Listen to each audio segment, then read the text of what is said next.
Hello hi అండి, సుజాతాస్ కిచెన్కి స్వాగతం. ఈరోజు సుజాతాస్ కిచెన్లో అల్లము పచ్చిమిరపకాయల పేస్ట్ వేసి పకోడీలు టేస్టీగా చేసుకుందామండి.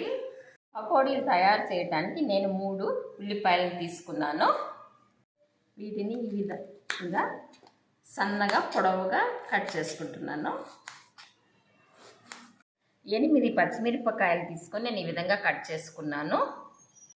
కారం ఎక్కువగా కావాలంటే ఇంకొంచెం పచ్చిమిరపకాయలు వేసుకోవచ్చును.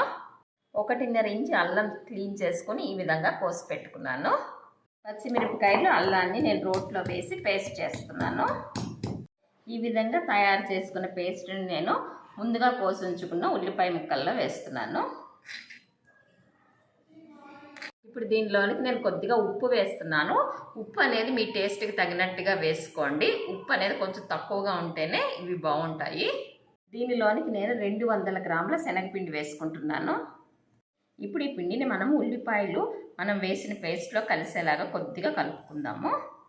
ఇప్పుడు దీనిలోనికి కొద్దిగా నీళ్లు వేసుకుంటూ మనము పకోడీల పిండిలాగా కలుపుకోవాలి. పకోడీలు వేయించడానికి బాండీ పెట్టి ఆయిల్ వేసాను. ఆయిల్ మరుగుతుందండి. ఆయిల్ వేడెక్కింది. నేను పకోడీలు వేస్తున్నాను. పకోడీలు లైట్ బ్రౌన్ కలర్లో వేగిపోయాయండి. వీటిని నేను ఒక ప్లేట్లోకి తీసుకుంటున్నాను.